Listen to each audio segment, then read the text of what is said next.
안녕하세요, 청취자 여러분. 오늘 저희가 살펴볼 자료는 민수기 21장입니다. 거의 40년간의 기나긴 광야 생활이 끝나가는 시점, 약속의 땅을 코앞에 둔 이스라엘 백성의 마지막 여정을 담은 기록이죠. 그런데 이 기록 분위기가 정말 숨가쁘게 바뀝니다. 갑자기 전쟁에서 이겼다가 다음 순간엔 독사에 물려서 막 죽어가고, 그러다 말고 갑자기 다 같이 노래를 부르더니 마지막엔 거대한 왕국 두 개를 연달아 무너뜨려요. 그렇죠. 마치 한 편의 드라마 마지막 회의 모든 사건을 그냥 다 몰아넣은 것 같아요. 네, 정말 그렇습니다. 그래서 오늘 저희는 이 기록을 지도 삼아서 이 사람들이 겪은 사건들을 하나하나 좀 따라가 볼까 합니다.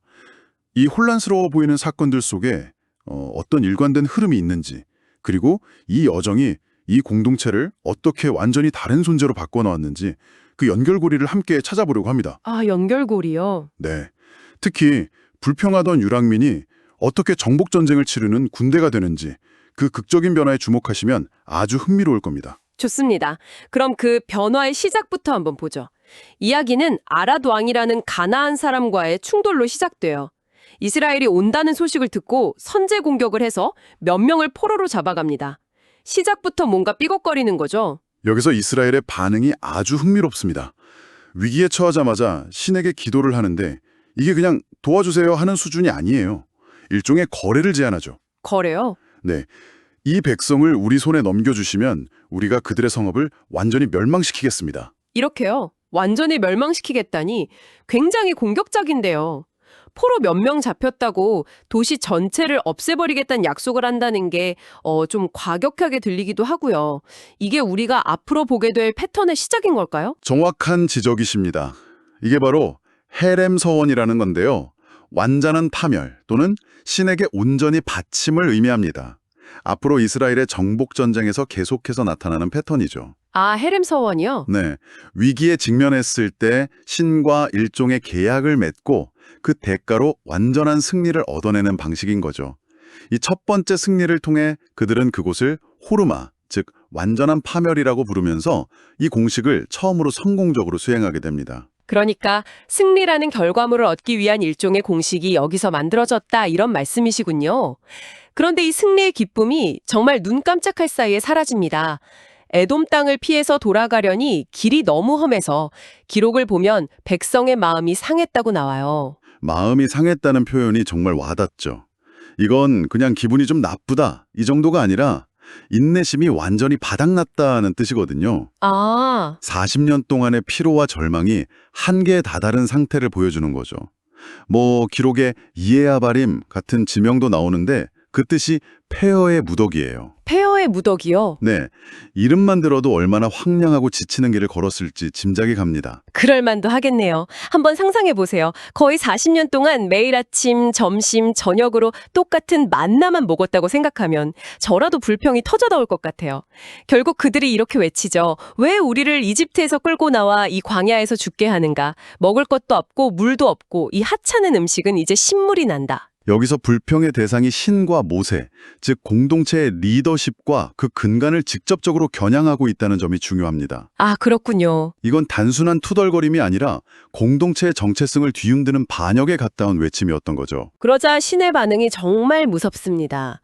이전처럼 경고하거나 하는 수준이 아니에요. 불뱀떼를 보내서 사람들을 물게 하고 수많은 사람들이 죽어나갑니다. 말 그대로 죽겠다고 외치니까 정말 죽음이 눈앞에 닥친 거죠. 네. 이 불뱀이라는 징벌은 그들의 말이 얼마나 심각하게 받아들여졌는지를 보여주는 장치입니다. 그들의 언어가 현실이 되어서 그들을 공격하는 그런 끔찍한 아이러니가 발생한 겁니다. 상황이 이렇게 되니까 사람들이 혼비백산에서 모세에게 달려와요. 우리가 신과 당신을 원망해서 죄를 지었습니다. 제발 이 뱀들을 없애달라고 기도해 주세요. 이전과는 다르게 즉각적으로 잘못을 인정하고 중재를 요청하죠. 그렇죠. 죽음의 공포 앞에서 자신들의 문제를 직시하게 된 거죠. 이 공동체가 시련을 통해 조금씩 학습하고 있다는 걸 보여주는 장면이기도 합니다. 완전히 무너지지 않고 어떻게든 관계를 회복하려고 시도하는 모습이니까요. 그런데 여기서 신이 내놓는 해결책이 정말 기이합니다. 불뱀 모양을 만들어서 장대 위에 매달아라. 물린 사람마다 그것을 쳐다보면 살 것이다. 아니, 잠깐만요. 지금 사람들이 뱀에 물려 죽어가는데 해독제를 주거나 뱀을 쫓아주는 게 아니라 뱀 모형을 쳐다보라고요? 그렇죠. 제가 만약 거기에 있었다면 모세가 드디어 미쳤다고 생각했을 것 같아요. 이게 도대체 무슨 의미가 있는 거죠? 바로 그 비논리적인 부분이 핵심입니다. 이건 의학적 처방이 아니라 신뢰에 대한 시험이니까요. 여기서 정말 놀라운 점은 그들을 죽이고 있는 바로 그 고통의 원인, 즉 뱀의 형상을 정면으로 쳐다봐야만 살 수 있다는 역설입니다. 아, 그러네요. 보통은 끔찍한 걸 피하고 싶어 하잖아요. 그런데 오히려 그걸 똑바로 바라봐야 구원을 얻는다는 구조군요. 그렇습니다.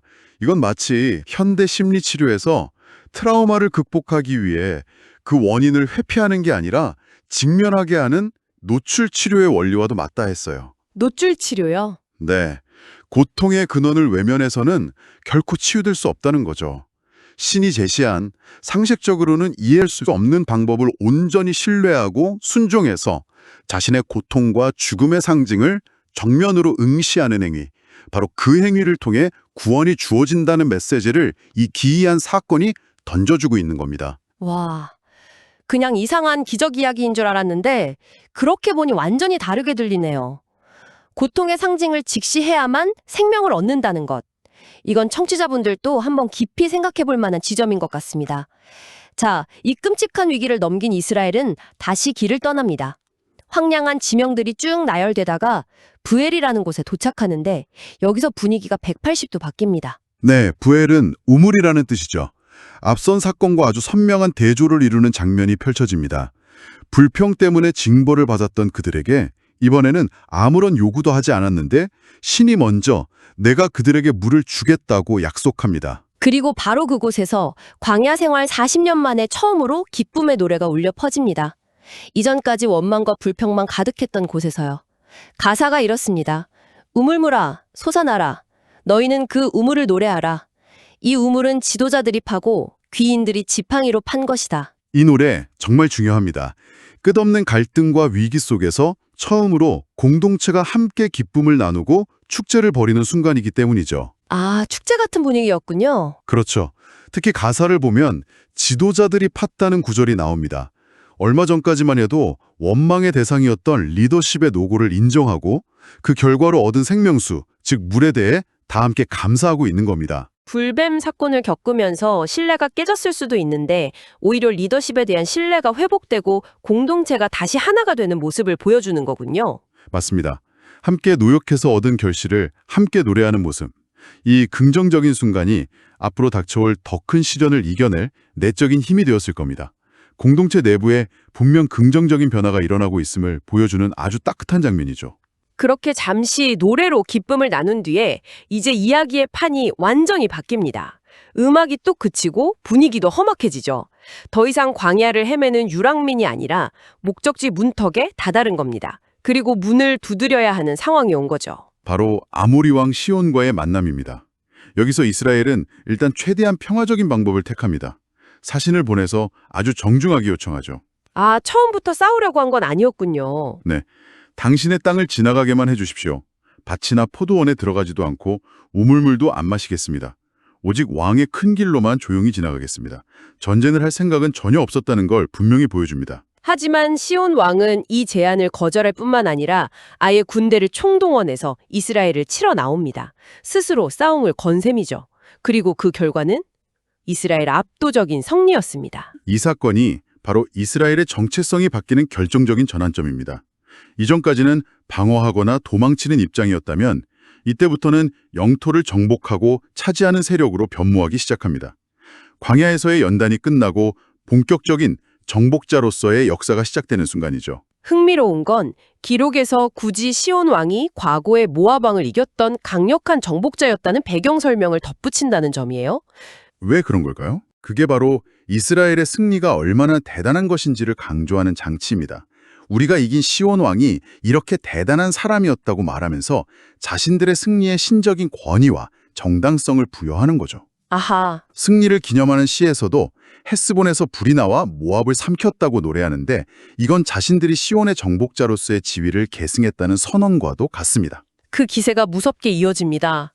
방향을 돌려 북쪽으로 올라가니 이번에는 바산왕 옥이라는 거인이 버티고 있습니다. 또 한 번의 거대한 전쟁이 눈앞에 닥친 거죠. 아마 백성들은 두려웠을 겁니다. 바로 그때 신이 모세에게 나타나서 확신을 심어줍니다. 그를 두려워하지 말라. 내가 그와 그의 모든 백성과 그의 땅을 내 손에 넘겼다. 시온에게 했던 것처럼 그에게도 똑같이 행하라. 첫 번째 승리가 우연이 아니었음을 확인시켜주는 거죠. 그리고 이 약속대로 이스라엘은 바산왕 옥의 군대를 한 사람도 남기지 않고 전멸시키고 그 땅을 차지합니다.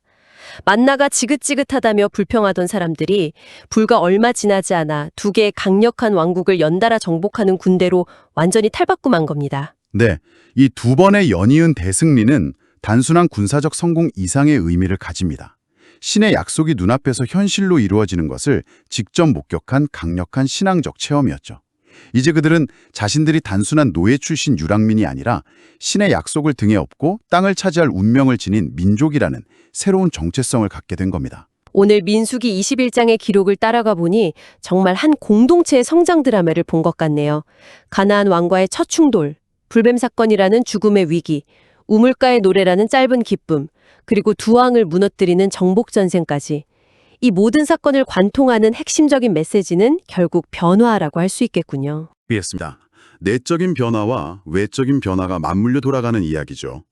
불신과 불평으로 죽음의 문턱까지 갔다가 역설적인 순종을 통해 구원을 경험하고 그 경험을 통해 내면이 단단해진 공동체가 마침내 외부의 적들을 물리치는 강력한 정복자로 거듭나는 과정.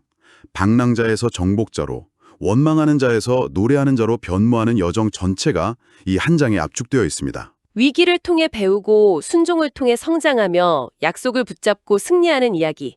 정말 흥미로운 기록이었습니다. 청취자분들께 마지막으로 생각해볼 질문을 하나 던지며 마무리하고 싶습니다. 이 기록을 보면 구원은 노뱀을 쳐다보는 순종에서 왔고 승리는 신의 약속과 함께 주어졌습니다. 모든 것이 신의 주권 아래에 있는 것처럼 보이죠.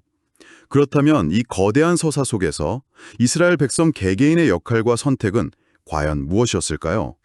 그들은 그저 거대한 계획의 장기말이었을까요? 아니면 그들의 행동이 정말로 이야기의 방향을 바꾼 걸까요?